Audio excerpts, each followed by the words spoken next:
हरि ओम। शंकरं शंकराचार्यं केशवं बादरायणं सूत्रभाष्यकृतो वन्दे भगवन्तौ पुनः पुनः। ईश्वरो गुरुरात्मेति मूर्तिभेदविभागिनी व्योमवद्व्याप्तदेहाय दक्षिणामूर्तये नमः। श्रीदक्षिणामूर्तये नमः। ओम।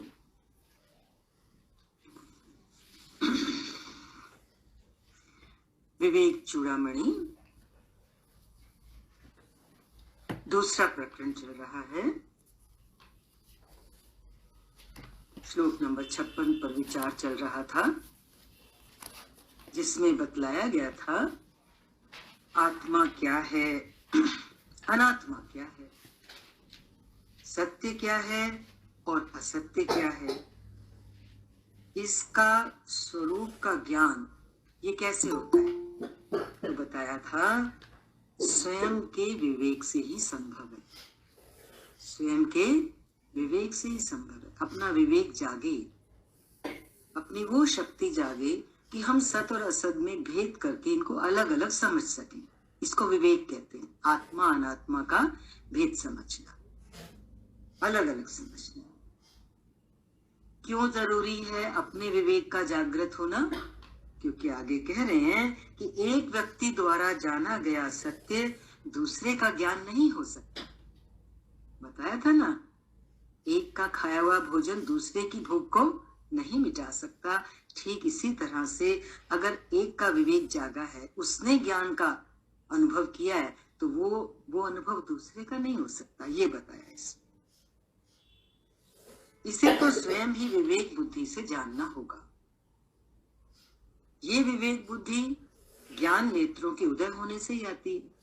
ज्ञान की आवश्यकता है। जहां हम बैठे ज्ञान के लिए ही बैठे हैं। ये चर्म चक्षु स्थूल पदार्थ ही देख सकते हैं, है ना? तो हमें ज्ञान नेत्रों की जरूरत है। इसी क्रम में आगे ले रहे हैं श्लोक, अगला श्लोक।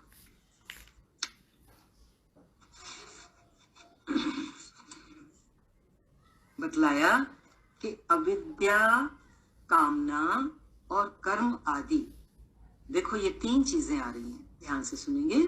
अविद्या, दूसरा कामना और तीसरा कर्म आदि के जाल के बंधनों को 100 करोड़ कल्पों में भी अपने सिवाय और कोई नहीं खोल सकता।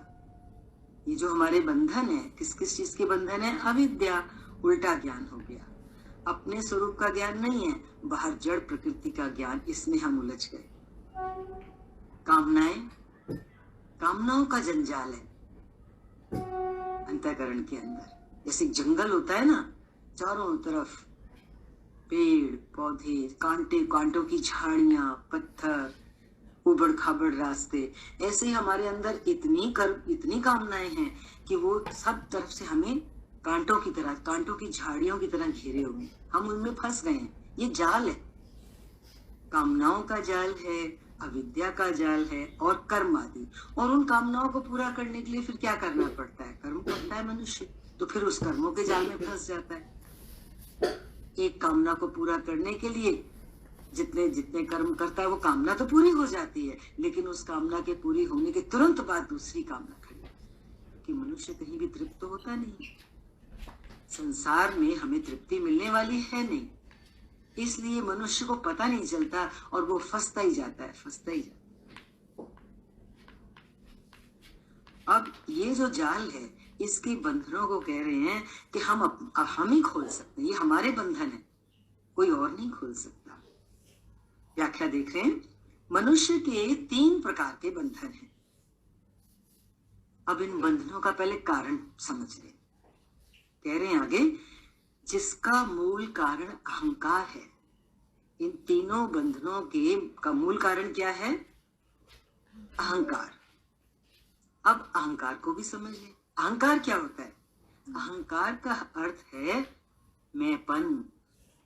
सबसे पहले अहंकार कहां से शुरू हो रहा है? आई अपने को देखते हैं और क्या बोलते हैं? आई, मैं।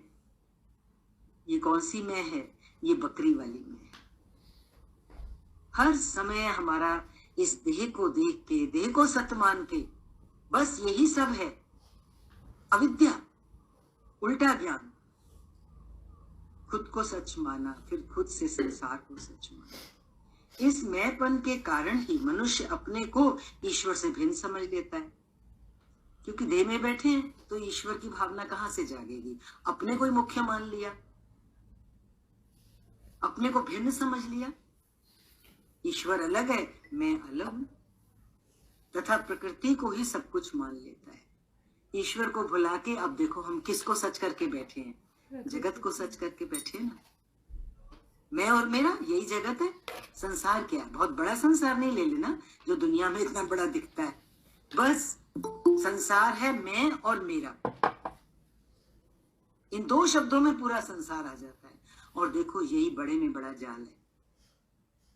इसी जाल को तोड़ना है, इस जाल के बंधनों को तोड़ना। ये बंधन है, हमें मालूम नहीं पड़ता ऊपर से, लेकिन अनंत जन्मों से हम इन जंजीरों से, मैं और मेरे की जंजीरों से बंधे हुए हैं और उसी के कारण दुख उठा रहे हैं।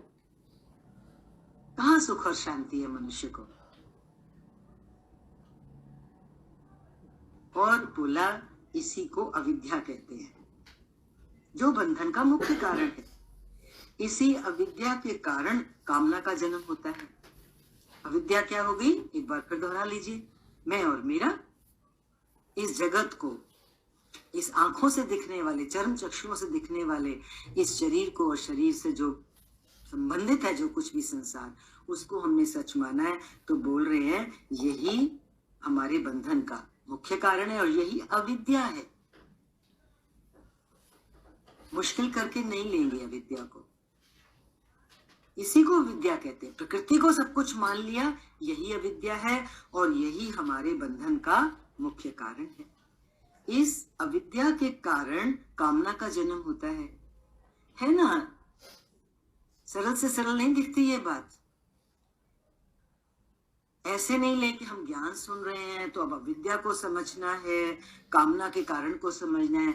हम खुद ही देख रहे हैं कि क्योंकि हमें ये जगत सच लगता है, इसीलिए तो कामना जन्म लेती है अंदर। अगर आज जगत सच्ची ना लगे तो कौन सी कामना उठेगी?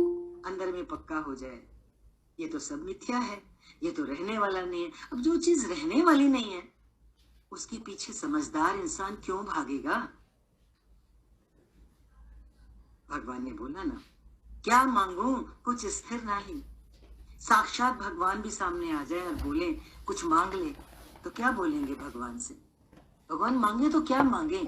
आपसे जो कुछ मांगेंगे, आप जो कुछ भी देंगे, वो रहने वाला तो है नहीं। तो ये घाटे का सौदा गुरु मिलने के बाद नहीं करता है भक्त। वो कहता है बस अब तो मुझे सिर्फ भगवान ही चाहिए, दूसरी किसी चीज की कीमत है ही नहीं। कभी भूले से भी मन के सामने आ जाती है ना कोई कामना, कोई मांग अंदर से, तो तुरंत हिलता है अंदर से, अरे भगवान के ऊपर तूने इस बात को रख दिया, टके की बात को। भगवान यही तो कहते हैं, टके टके की चीजें हैं ये सारी। भगवान ने ऐसा टके की कीमत कराई इस संसार की और संसार की कामनाओं की कि सच में यदि मनुष्य इस एक वचन पे भी विचार करता है ना, तो ये सब चीजें तो टके टके की हैं। तो फिर खजाना कौन सा है? अगर संसार के सारे पदार्थ, सारी मौज, सारे कामनाएं अगर एक तराजू के एक पल्ले में भी रख दें तो उसकी कीमत सिर्फ और सिर्फ एक टके की। जो इस वचन को पक्का कर ले, वैसे ये ठक से लगता है वचन सच्चे हृदय वाले। वो कहता अरे गुरु ने टके की कर दी मेरी हर चीज, तो बस फिर वो सच की तलाश में निकल पड़ता है कि कीमती में कीमती चीज कौन सी, अब तो मुझे वो चाहिए। चारों तरफ जो कुछ भी देखता है तो क्या देखता है? टके की, कौवे की बीट के समान। स्वामी दिव्यानंद जी कहा करते थे, कौवे की बीट के समान ये संसार के सारे पदार्थ, सारे सुख, सारे भोग कर सकते हैं? कौवे की बीट के समान। आज कर दो संकल्प।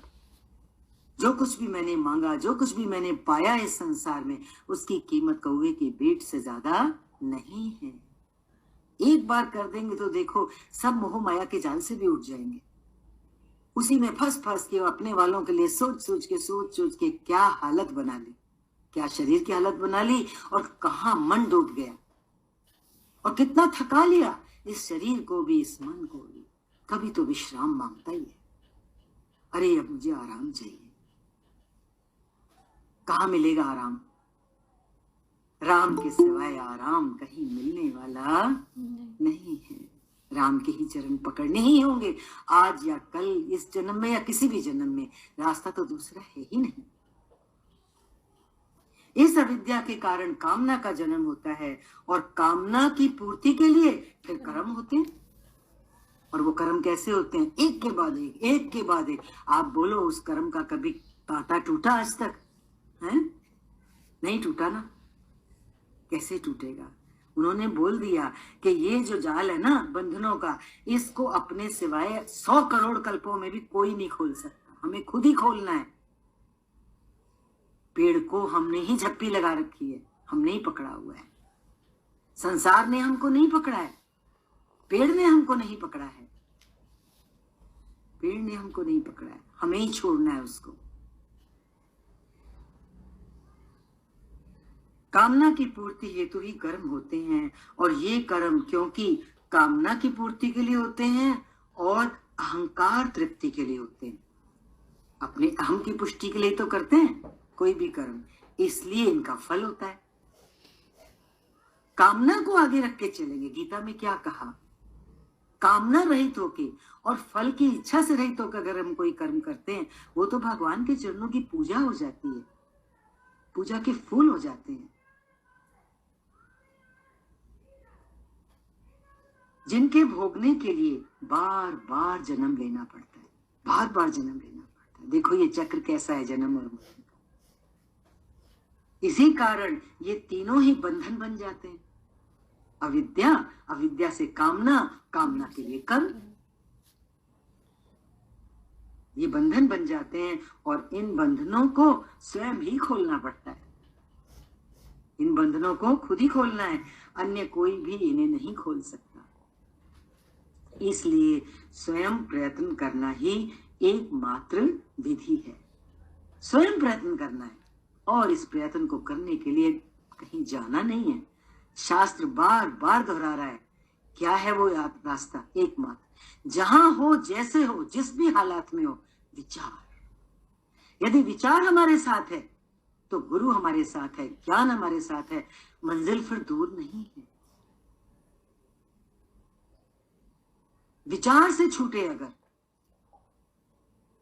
तो अगर कुविचार आ गया, माया का विचार चला अंदर में, तो फंसते चले जाएंगे। विचार भी कौन सा करना है? गुरु के ज्ञान के दिए हुए प्रकाश में जो वचन हमें मिलते हैं उन पे टिकाना है अपने मन को, सत्वचन करना है। आगे एक टॉपिक शुरू हो रहा है, आत्मज्ञान का महत्व। अगला श्लोक ले रहे हैं। मोक्ष ना योग से सिद्ध होता है, ना सांख्य से, ना कर्म से, और ना विद्या से। वो केवल ब्रह्म और आत्मा की एकता के ज्ञान से ही होता है। कोई बाह्य साधन से हमें मोक्ष मिलने वाला नहीं है। मोक्ष में सदा सदा के लिए दुखों की निवृत्ति, और सदा सदा के लिए हम सुखी हो जाएं, उसकी प्राप्ति, जिसको बोलते हैं परमानंद की प्राप्ति। वह केवल परमात्मा और आत्मा की एकता के ज्ञान से ही हो सकता है, और किसी प्रकार नहीं।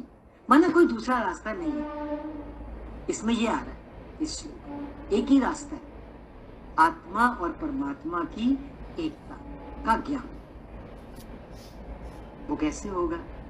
वो बोला ना, वो किसी साधन से होने वाला नहीं, वो तो विचार से ही हो सकता है। विचार कहाँ से होगा? ज्ञान से। ज्ञान कहाँ से मिलेगा? सत्संग से, गुरु से।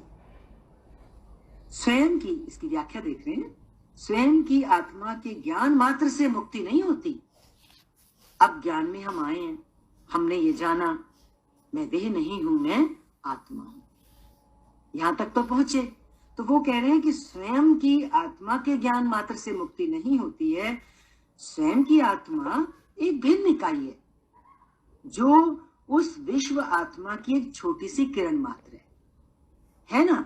विश्व आत्मा, परमात्मा, वो क्या है? वो यूनिवर्सल इंटेलेक्ट जो है, वो कॉस्मिक एनर्जी, सार्वभौमिक ऊर्जा, सार्वभौमिक ज्ञान, वो ज्ञान जो सभी के अंदर प्रकट हो रहा है एक छोटी छोटी किरण के रूप में, वो विश्वात्मा, उसकी बात यहां हो रही है। वो कह रहे हैं कि स्वयं की आत्मा तो एक भिन्न इकाई है जो विश्वात्मा की एक छोटी सी किरण मात्र है। इसी प्रकार सभी प्राणियों एवं जीवों में भिन्न भिन्न आत्माएं हैं। अब यहाँ भिन्न भिन्न आत्माएं हैं तो हमें कोई भ्रम नहीं लेना है कि आत्मा भी क्या भिन्न भिन्न होती है। आत्मा भिन्न भिन्न नहीं होती, आत्मा तो अखंड है, परमात्मा अखंड है। लेकिन जैसे सूर्य की किरणें होती हैं, कितनी किरणें निकलती हैं, किरणें कितनी ही अनंत किरणें हैं, लेकिन वो किरणें सब कहां से आ रही हैं? एक सूर्य से तो आ रही हैं। इसी प्रकार से सभी जीवों के अंदर जो आत्माएं हैं वो सिर्फ कहने के लिए, समझने के लिए वो भिन्न भिन्न है, लेकिन उनका जो स्रोत है, जो मूल है, वो तो एक विश्वात्मा ही है, परमात्मा जिसे कहते हैं। ये सभी आत्माएं जो एक चिन्ह मात्र रूप में, एक किरण के रूप में हर प्राणी के अंदर झिलमिला रही है, ये सभी आत्माएं एक ही, वो आ गया ना देखो इसमें, ये सभी आत्माएं एक ही विश्वात्मा के विभिन्न रूप है। जितने भी प्राणी हैं, पशु पक्षी मनुष्य दानव, वो रूप तो अलग अलग है, लेकिन वो रूप किसके हैं? वो रूप को धारण किसने किया है? आत्मा ने। वो विश्वात्मा ने, एक ही विश्वात्मा ने ये विभिन्न रूप धारण किए। यहां तक समझ में आया बात? समझ लीजिए, विश्वात्मा एक है, उसी ने ये सब भिन्न भिन्न रूप धारण किए, इसलिए बोला भिन्न भिन्न आत्माएं। ये विश्वात्मा ही क्या है? ब्रह्म है, जो सर्वत्र समान रूप से व्याप्त है। स्पष्ट हो रहा है ये भाव? वो विश्वात्मा, वो परमात्मा जो है, उसी को ब्रह्म बोलते हैं ना, जो सर्वत्र समान रूप से व्याप्त है, एक जैसा, उसमें कहीं भेद नहीं है, व्याप्त है, सारी सृष्टि को व्याप्त करके वो स्थित है। विश्वात्मा और जीवात्मा में जब एकता की प्रतीति हो जाती है, हम आत्मा हैं, उस विश्वात्मा की एक किरण ने इस शरीर को धारण किया हुआ है। अब इस शरीर के भीतर जो आत्मा है, जब उसको ये अनुभूति होती है, ज्ञान लेते लेते, विचार करते करते, प्रगति होने के बाद एक मंजिल ऐसी आती है जब इंसान को क्या फील होता है, जीव को क्या फील होता है कि मुझ में और परमात्मा में, मेरी आत्मा में और परमात्मा में कोई भेद नहीं है। जब इस एकता का अनुभव हो जाए, इसकी प्रतीति हो जाए, तभी व्यक्ति अपनी स्वयं की आत्मा को उस ब्रह्म में विलीन कर देता है। ब्रह्म में विलीन करने से क्या मतलब है? मैं तो कुछ हूं ही नहीं, मैं नहीं हूं, मेरी सत्ता नहीं है, ये विश्वास, ये आभास अंदर में होने लगता है। ये अनुभव बहुत महत्वपूर्ण है। देखो, ज्ञान से हमें क्या मिलता है? अकर्ता भाव। हम सब कुछ करते हुए दिखते हैं, लेकिन चलते चलते एक क्षण जीवन में ऐसा आता है जब ये पक्का हो जाता है कि करने वाला मैं नहीं हूं। जब ये बिल्कुल निश्चय हो जाए, दिन और रात, उठते बैठते सोते जागते ये महसूस होने लगे मेरे से कुछ नहीं हो रहा, तो फिर वो जो आत्मा अंदर बैठ करके सब कुछ करा रही है, इस शरीर के माध्यम से कर रही है, तो क्या हो गया? वो आत्मा विश्वात्मा में, ब्रह्म में एक हो गई ना। उस एकता का अनुभव हो रहा है ना उस प्राणी को, उस जीव को, जो भी अभ्यास करता है। ये अभ्यास की चीज है, ये विचार की चीज है। जितना जितना गहरे पानी में उतरते हैं हम विचार के, और अभ्यास में हम तत्पर रहते हैं, अभ्यास में हमारा प्रमाद नहीं होना चाहिए, क्योंकि ये अभ्यास में हमें अलग से बैठने की जरूरत नहीं है। भले बैठो, जरूर बैठो, उसमें एक शांति, एक स्थिरता, वो भी अनुभव बहुत अच्छा है। पर उसके बाद फिर चलते फिरते सोते जागते हर समय अंदर में ये भाव रहे, मेरे से कुछ नहीं हो रहा, ये तो चलता हुआ पुर्जा है, कुछ करता हुआ एक पुर्जा है, इसके अंदर एक शक्ति है उस परमात्मा की जो इसको चला रही है। बस ये आभास, यही है वो कह रहे हैं, अपनी निज की आत्मा को उस ब्रह्म में विलीन कर देना। जब जीवन में वो क्षण आ जाए कि एक पल भी ना भूले, तब है विलीन हो गई हमारी आत्मा उस परमात्मा में। इसी को मुक्ति और मोक्ष कहते हैं, इसको जीवन मुक्ति अवस्था कहते हैं। जीते जी इस अवस्था का एहसास, यही तो आनंद है। देखा जाए मनुष्य जो है संसार में किस चीज की खोज में, सुख की खोज में। बस आज इस बात को समझ लो, यदि सच्चा सुख अगर हम चाहते हैं तो इस एहसास में, इस प्रतीति में कि मैं और वो विश्वात्मा एक है। और वो कब आता है?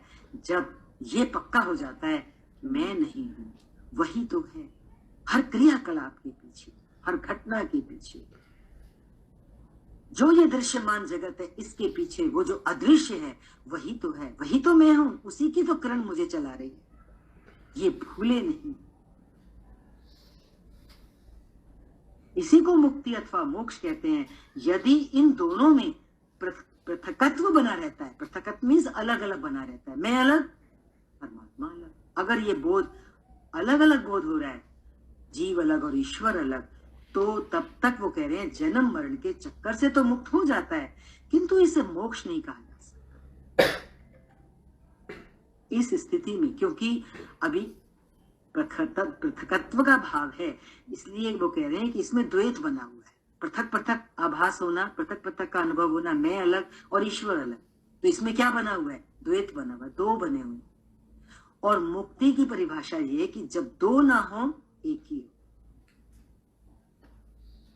दो नहीं एक ही है, न हम हैं न तुम हो, न हम न तुम, फिर सारा दफ्तर ही गुम हो जाता है, ये सारा जगत का जो जंजाल है वो लय हो जाता है। यदि इन दोनों में अलगाव बना हुआ है तो जन्म मरण के चक्कर से तो मुक्त हो जाता है, किंतु इसे मोक्ष नहीं कहा जा सकता। इस स्थिति में द्वैत बना रहता है, वो ब्रह्म से अपने को भिन्न ही समझता रहता है। मोक्ष की ये अवस्था योग, सांख्य, कर्म या विद्या से प्राप्त नहीं हो सकती, ब्रह्म और आत्मा की एकता की अनुभूति से ही प्राप्त होती है। ब्रह्म और आत्मा की एकता की अनुभूति, जो सभी आत्माओं को भिन्न भिन्न मानते हैं और विश्व आत्मा को परमात्मा में विश्वास नहीं रखते, वे मोक्ष को प्राप्त नहीं हुए हैं, ये निश्चय है। अगर आत्माओं को हम भिन्न भिन्न मानते रहेंगे तो मोक्ष की प्राप्ति नहीं है, ये पक्की बात है। वो कह रहे हैं अभी वो मार्ग में ही भटके हुए हैं। देखो यहाँ पे हमें जो हम वाणियां सुनते हैं उसका एक भाव आ रहा है। भगवान क्या कहते हैं? सामने जो भी हमारे आए वो दूसरा नहीं है, ये बहुत बार वचन चला है। क्या कहते हैं भगवान? दूसरा नहीं बना, मैं ही तो हूं। बोलो कितनी बार सुना है? हर बार सुना होगा। क्या वचन आता है? मैं ही तो हूं। यही तो है द्वैत का नाश, आत्मा और परमात्मा का, विश्वात्मा का एक हो जाना। जब हम सामने वाले के अंदर दूसरा नहीं देख रहे, अरे दूसरा है भी कहां, वो जो आत्मा है वो जब एक ही है, अखंड आत्मा है, वो जो विश्वात्मा है, तो जो मेरे अंदर आत्मा है वही तो सामने वाले के अंदर है। तो दो कहां हुए? दो तो ये शरीर को करके हुए ना, जो उस आत्मा ने इसका रूप धारण किया हुआ है, शरीर को उस आत्मा ने धारण किया है ना, तो रूप भी तो अलग है। मेरा रूप और आपका रूप अलग है, लेकिन जिसने इस रूप को धारण किया है वो एक है। जितना जितना ये निश्चय प्रगाढ़ होता चला जाता है तो समझो हम मोक्ष की स्थिति की तरफ बढ़ रहे हैं।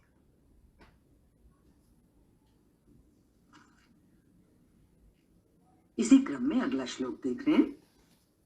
जिस प्रकार वीणा का वीणा वाद्य होता है ना, वादन का रूप, लावण्य तथा तंत्री को बजाने का सुंदर ढंग मनुष्यों के मनोरंजन का ही कारण होता है।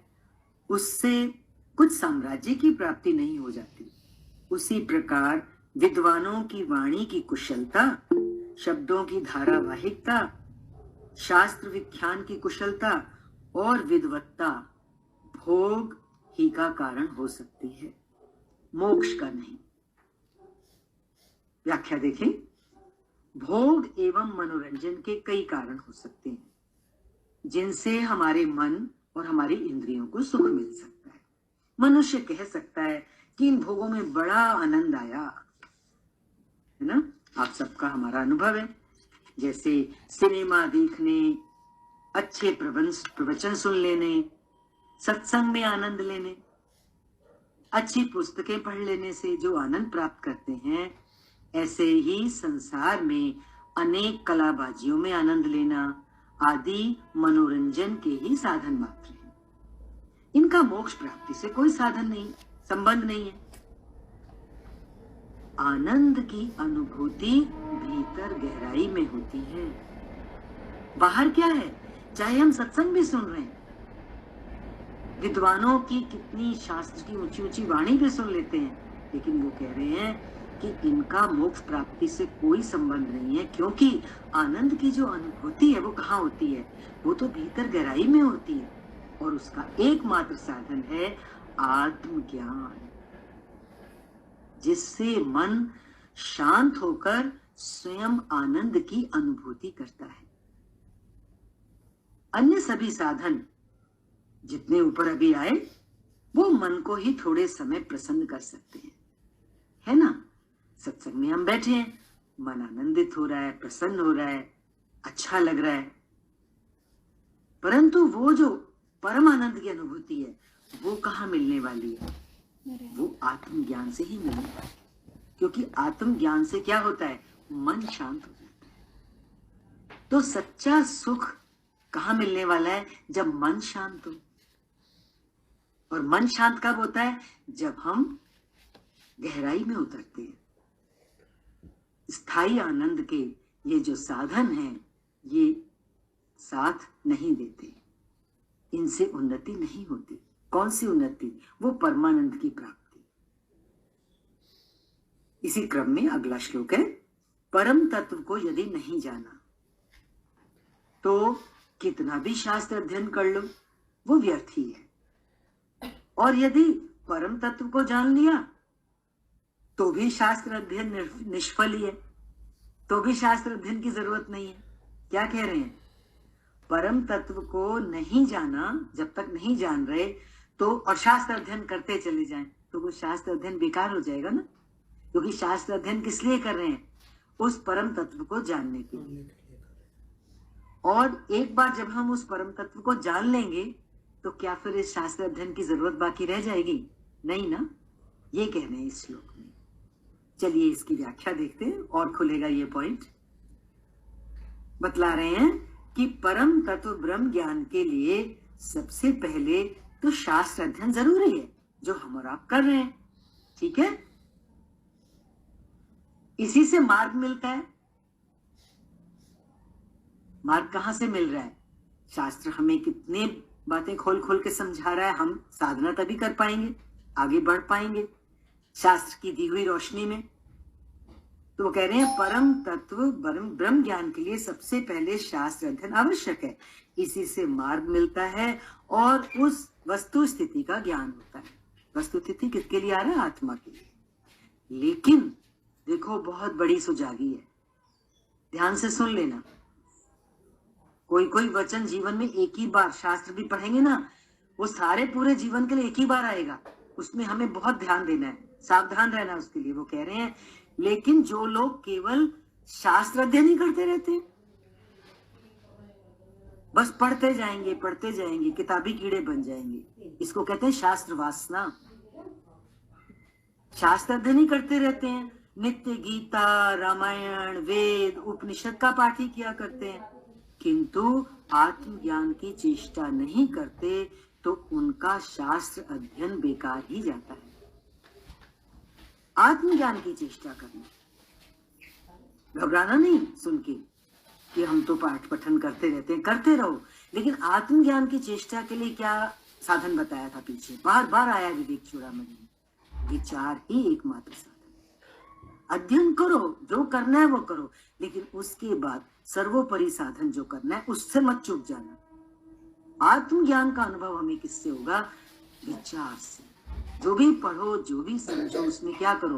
विचार विचार। केवल शास्त्र पढ़ लेने मात्र से परम तत्व का ज्ञान नहीं होता, और ज्ञान हुए बिना मुक्ति नहीं होती। शास्त्रों के अध्ययन का उद्देश्य क्या है? जो हम कर रहे हैं, ज्ञान प्राप्ति है। उन्हें पढ़कर होता है ना, काशी में जाते हैं, गुरुकुलों में जाते हैं, शास्त्र अध्ययन करते हैं, फिर परीक्षा देते हैं, परीक्षा पास कर लेते हैं। तो शास्त्र को पढ़कर परीक्षा पास कर लेना नहीं है। इसी प्रकार हम भी जो शास्त्र अध्ययन कर रहे हैं, वो कह रहे हैं परम तत्व के ज्ञान के बाद भी यदि हमें परम तत्व का ज्ञान हो जाता है, हमने शास्त्र अध्ययन किया किया किया, विचार किया, फिर उस परम तत्व का जब ज्ञान हो जाए, तो वो कह रहे हैं सभी शास्त्र व्यर्थ हो जाते हैं, फिर उनका कोई महत्व नहीं रह जाता। फिर भी हम उन्हीं को पकड़े रहें और विचार ना करें, उन्हीं को पकड़े रहें खाली शास्त्रों को, तो उसको बोला शास्त्र वास्तव। शास्त्रों के शब्द जाल, जैसे जंगल का एक जाल होता है जिसमें इंसान फंस जाता है, ऐसे शास्त्रों का भी एक जाल होता है, शब्द जाल, जिसमें इंसान कभी कभी अटक जाता है। ये सावधानी है, सुजागी है। कह रहे एक बार परम तत्व का ज्ञान होने के बाद फिर शास्त्र भी व्यर्थ हो जाते हैं, फिर उनका कोई प्रयोजन ही नहीं रहता। शास्त्र परम तत्व के ज्ञान के लिए एक माध्यम मात्र है, माध्यम है, सहायक है। जिस प्रकार नदी पार हो जाने पर नाव का कोई प्रयोजन नहीं रह जाता है ना, तो दूसरी पार पहुंच गए तो क्या करते हैं? नाव को छोड़ देते हैं ना। ऐसे ही शास्त्र क्या है? नाव। ये हमें इस किनारे से दूसरे किनारे, इस संसार सागर को, इस संसार नदी को पार कराता है। तो जब हमें ये पार करा दे, हम उस किनारे लग जाएं, हमें अपनी आत्मा का अनुभव हो जाए, आत्मा विश्व आत्मा की एकता का आभास प्रतीति हो जाए, तो फिर क्या करेंगे? फिर इस नाव का, शास्त्र रूपी नाव का कोई प्रयोजन नहीं रह जाता। जिस प्रकार नदी पार हो जाने पर नाव का कोई प्रयोजन नहीं रह जाता, उसी प्रकार ज्ञान प्राप्ति के बाद सभी शास्त्र व्यर्थ हो जाते हैं। हाँ, शास्त्र आरंभ में सहायक होते हैं, ऐसी बात नहीं, महत्व बताया शास्त्र का, क्योंकि मार्ग हमें कहां से मिल रहा है? शास्त्र से मिल रहा है, इसलिए आरंभ में शास्त्र सहायक होते हैं। हरि ओम शांति। ओम ओम पूर्णमदः पूर्णमिदं पूर्णात् पूर्णमुदच्यते पूर्णस्य पूर्णमादाय पूर्णमेवावशिष्यते।